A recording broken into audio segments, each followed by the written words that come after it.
کہنا کہ اسلام جو ہے نا فقط اہل سنت ہے، میں بھی سینہ ٹھوک کے کہتا ہوں کہ اسلام فقط شیعوں کا ہے۔ یہ جو چیز ان کو اچھی لگتی ہے تو وہ کتابوں سے اٹھا کے حوالے بھی دے دیتے ہیں۔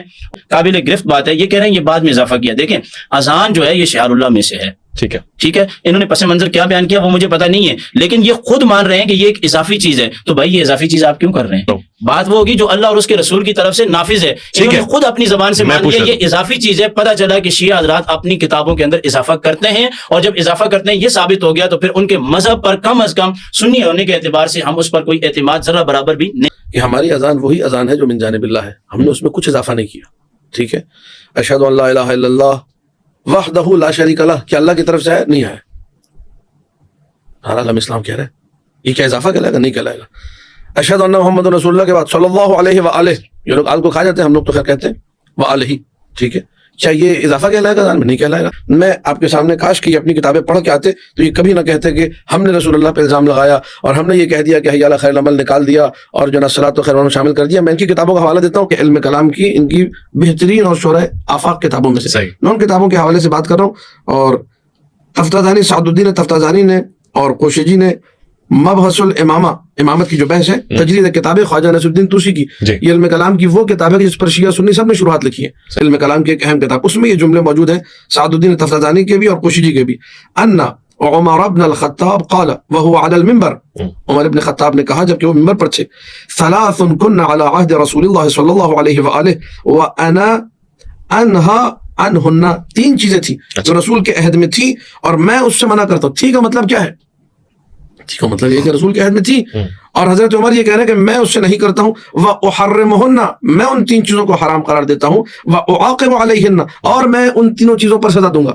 اب آپ مجھے بتائیے کہ میں کس کا اعتبار کروں؟ مذہب اہل سنت کا اعتبار کروں جن کے امام یہ کہہ رہے ہیں کہ رسول کے زمانے میں تین چیزیں تھیں، میں ان تینوں سے روکتا بھی ہوں، میں ان تینوں کو حرام بھی قرار دیتا ہوں، میں ان تینوں پر سزا بھی دوں گا، اور ان تین چیزوں میں سے ایک چیز جو ہے وہ نماز میں اذان میں حی علی خیر العمل ہے، حی علی خیر العمل سے میں منع کرتا ہوں۔ بھائی کیوں منع کرتے ہیں؟ اس کی وجہ بھی علماء اہل سنت نے اپنی کتابوں میں لکھی ہے، کاش کے یہ پڑھ لیتے تو اس میں واضح ہو جاتا ہے ان کے لیے کہ حضرت عمر نے یہ فرمایا کیونکہ حی علی خیر العمل کو لوگ سنیں گے تو وہ خیر العمل نماز کو سمجھیں گے تو وہ جہاد میں کوتاہی کریں گے، سستی کریں گے، لہٰذا اس جو ہے جملے کو اذان سے انہوں نے نکلوا دیا۔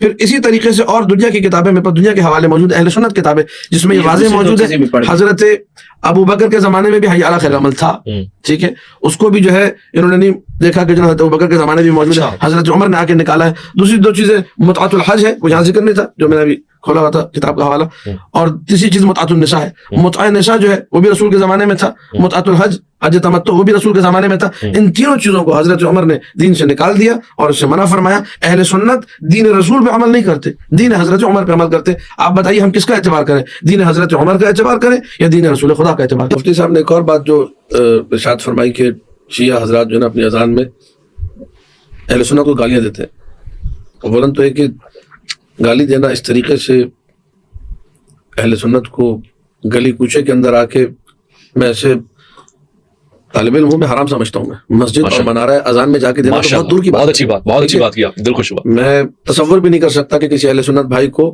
ملائے عام گلی کوچے بازار میں آ کے گالی دوں۔ ماشاءاللہ، تو وہ گھر جو خدا سے منسوب ہے، خانہ خدا ہم کہتے ہیں مسجد کو، جو مسجد ہے جو خدا کا گھر ہے جہاں پہ ہم لوگ بہت ساری وہ رعایتیں کرتے ہیں جو شاید گلی کوچے میں نہیں کرتے، تو میں پاگل ہوں کہ جا کے منارہ اذان پہ اہل سنت بھائیوں کو اور پوری قوم کو گالیاں دوں۔ ہمارا دماغ خراب نہیں ہے کہ ہم جو اہل سنت بھائیوں کو اس طریقے سے گالیاں دیں۔ جہاں تک بات ہے اس جملے کی، اشہد ان امیر المؤمنین و امام المسلمین علی ابن ابی طالب حجۃ اللہ و خلیفۃ رسول اللہ بلا فصل، تو یہ ہمارے عقیدے کا اعلان ہے۔ یعنی ہم اپنی اذان میں بتاتے ہیں کہ بھائی ہم امیر المؤمنین کو خلیفہ مانتے ہیں، حضرت ابو بکر کو نہیں مانتے۔ اس میں گالی کدھر ہے؟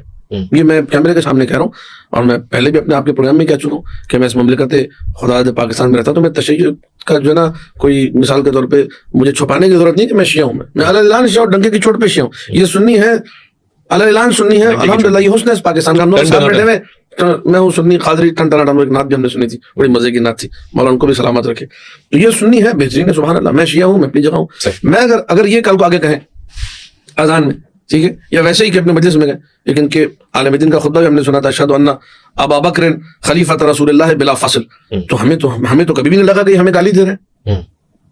آپ کا عقیدہ یہ ہے بھائی، آپ حضرت ابو بکر کو خلیفہ بلا فصل مانتے ہیں، آپ کو مبارک ہو، ہم نے تو نہیں کہا کہ آپ ہمیں گالی دے رہے ہیں۔ ہم جب یہ کہہ رہے ہیں تو آپ کو کیوں لگ رہا ہے کہ ہم گالی دے رہے ہیں؟ ہاں یہ ضرور ہے کہ جب آپ کہیں گے کہ حضرت ابو بکر خلیفہ بلا فصل ہے اس میں ہمارے عقیدے کی نفی ہوتی ہے، اور جب میں کہتا ہوں کہ امیر المومنین علی خلیفہ بلا فصل ہے اس میں آپ کے عقیدے کی نفی ہوتی ہے، لیکن اس میں گالم گلوچ کا کوئی تصور نہیں ہے اور یہ اس کا لازمہ ہے، تشریح نہیں ہے۔ ہم کہتے ہیں امیر المومنین خلیفہ بلا فصل ہیں، اہل سنت برادران ہمارے بھائی وہ چوتھا خلیفہ مانتے ہیں، ہم لوگ پہلا خلیفہ مانتے ہیں، اور یہی تشیع اور تسنن کی شناخت ہے۔ اگر اس کو نکال دیا تو ہم سب ایک ہو جائیں گے، پھر شیعہ سنی رہے گا ہی نہیں کوئی۔ آپ نہیں چاہتے ہم ایک ہو جائیں؟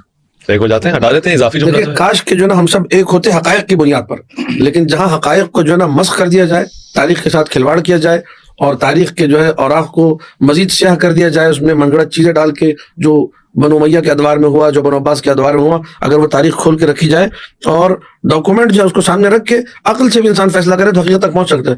کہ یہ عقائد کی کتابیں اٹھا کے ہمیں حوالہ دے رہے ہیں اور کہہ رہے ہیں کہ حضرت عمر نے یہ کیا، ہماری کسی بھی ایسی کتاب کے اندر جیسے فتاوی شامی میں دکھا دیں، بخاری میں دکھا دیں، مسلم شریف میں دکھا دیں، یہ نسائی میں دکھا دیں، قرآن میں کہیں دکھا دیں، کہیں پہ بھی نہیں، تفسیر کے اندر دکھا دیں۔ یہ ایک جناب سید میر شریف کو لے کے آگے اور علامہ تفتزانی کو لے کے آگے میں نے یہ کہا حضرت عمر پہ، نعوذ باللہ میں نے الزام لگایا، میری کیا مجال کہ میں حضرت عمر پہ الزام لگاؤں۔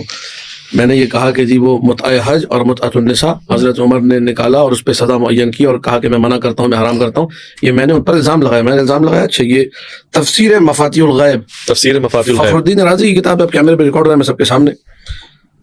شیخ فخر الدین رازی یہ فرماتے ہیں وہا ہونا نوع آخر من التمتع مکروہ وهو الذي حذر عنه عمر رضي الله عنه وقال متعتان كانتا على عهد رسول الله صلى الله عليه وآله وأنا أنهى عنهما وأعاقب عليهما متعة النساء ومتعة الحج۔ یہ فخر الدین رازی کی تعبیر ہے، یہ کیسے انکار کر سکتے ہیں؟ برملا بیٹھ کے کہ جو ہے ان کی کتاب میں ہے نہیں اور میں الزام لگا رہا ہوں۔ آپ فخر الدین رازی کے بارے میں کہیے، ان کے بارے میں امام اہل سنت ہے، انہوں نے الزام لگایا۔